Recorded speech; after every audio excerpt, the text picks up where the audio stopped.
আসসালামু আলাইকুম এভরিওয়ান। দেশি মুরগির এই রেসিপিটা ফলো করলে আপনারা অবশ্যই জানতে পারবেন এর কালার এত সুন্দর কিভাবে আসে। এছাড়াও কোন কোন সময় কোন কোন মশলা দিলে এর টেস্ট কয়েক গুণ বেড়ে যাবে, সেই সব কিছু নিয়েই আমার আজকের ভিডিও। আমার আজকের রেসিপি বাটা মশলায় দেশি মুরগির কষা মাংস। চিকেন রান্নার দারুণ স্বাদটা নির্ভর করে দারুণ দারুণ মশলার সঠিক কম্বিনেশনের উপরে। চলুন দেখে নেওয়া যাক আমার আজকের রেসিপিটি। প্রথমে আমি চুলায় একটি প্যান বসিয়ে দিয়ে গরম মশলাগুলোকে ভেজে নিব। এখানে আমি নিয়েছি 4টি সাদা এলাচ, 3টি দারচিনি, 3টি লবঙ্গ এবং 2টি তেজপাতা। এবারে আমি গ্রাইন্ডারে পেস্ট করে নিব। চুলায় একটি প্যান বসিয়ে দিয়ে আমি দিয়ে দিলাম 3 চা চামচ অলিভ অয়েল। আপনারা চাইলে অন্য যে কোনো তেল ব্যবহার করতে পারেন। এরপরে আমি দিয়ে দিচ্ছি 2 চা চামচ আদা বাটা, 2 চা চামচ রসুন বাটা। আদা রসুনগুলোকে আমি তেলে ভেজে নিব, এর ফলে মশলার গন্ধটা চলে যাবে। এরপরে আমি ধুয়ে পরিষ্কার করে রাখা 1 কেজি দেশি মুরগির মাংস নিয়ে নিলাম। মাংসগুলোকে ভেজে নিচ্ছি। মাংসের রঙটা পরিবর্তন হওয়া পর্যন্ত ভেজে নিব। মাংসের রঙটা পরিবর্তন হয়ে এলে আমি এখানে অ্যাড করে দিব ছোট ছোট 2টা টমেটো কুচি, হাফ কাপের মতো পেঁয়াজ কুচি। এই সকল উপকরণগুলোকে খুব ভালোভাবে নেড়েচেড়ে মিশিয়ে নিচ্ছি। এবার মিডিয়াম হিটে আমি কষিয়ে নিব। আমি প্রায় 8 মিনিটের মতো কষিয়ে নিয়েছি।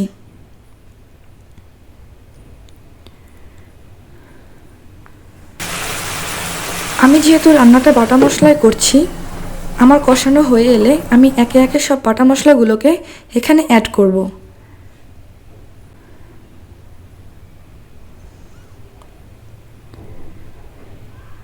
এখানে আমি নিয়েছি 10টি শুকনো মরিচ, 2 চা চামচ জিরা, 1 চা চামচ ধনে। এরপরে নিয়ে নিলাম 1 চা চামচ হলুদ গুঁড়া, স্বাদমতো লবণ এবং সেই গরম মশলার পেস্ট। মরিচ, জিরা এবং ধনিয়া আমি পাটায় পেস্ট করে নিয়েছি।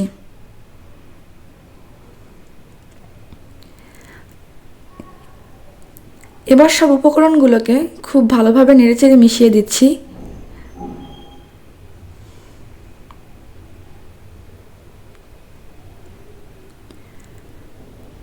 এ পর্যায়ে আমি আরও প্রায় 10 মিনিটের মতো কষিয়ে নিয়েছি।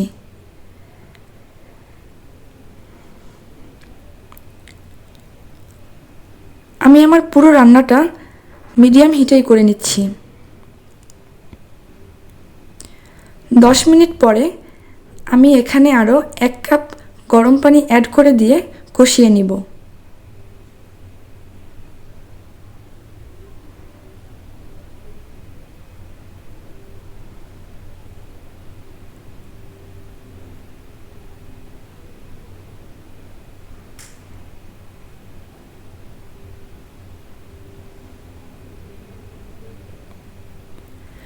গরম পানি অ্যাড করে মিডিয়াম হিটে আমি আরও 10 মিনিটের মতো কষিয়ে নিচ্ছি।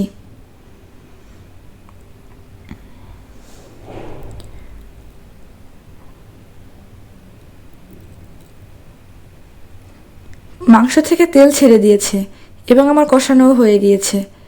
এবার আমি এখানে আরও 3 কাপের মতো গরম পানি অ্যাড করে দিব। মাংস রান্নার ক্ষেত্রে আপনারা অবশ্যই গরম পানি ব্যবহার করবেন।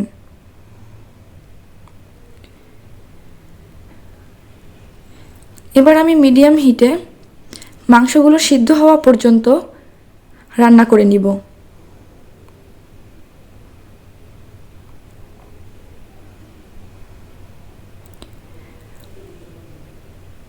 এ পর্যায়ে আমি প্রায় 25 মিনিটের মতো রান্না করে নিয়েছি।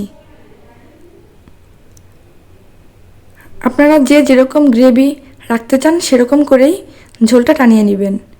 এবার আমি এখানে অ্যাড করে দিব হাফ চা চামচ ভাজা জিরের গুঁড়া। এবার আমি 5 মিনিটের জন্য দমে দিয়ে দিলাম। ভাজা জিরের গুঁড়া অ্যাড করার ফলে মাংস থেকে খুব ভালো একটা ফ্লেভার পাওয়া যায়। এবার আমি আপনাদেরকে গরম গরম পরিবেশন করে দেখাচ্ছি।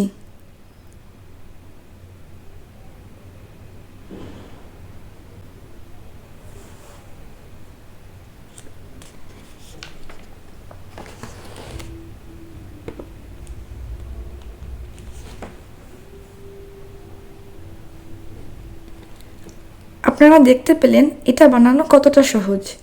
শুধু আপনাদেরকে প্রসেসগুলো ফলো করতে হবে। যদি এই রেসিপিটি আপনাদের ভালো লাগে আমাকে কমেন্টে জানাতে ভুলবেন না। আপনারা সবাই আমার জন্য দোয়া করবেন এবং আমার চ্যানেলটি সাবস্ক্রাইব করে দিবেন ও আমার পেজটি ফলো দিবেন। সবাই আমার জন্য দোয়া করবেন। আল্লাহ হাফেজ।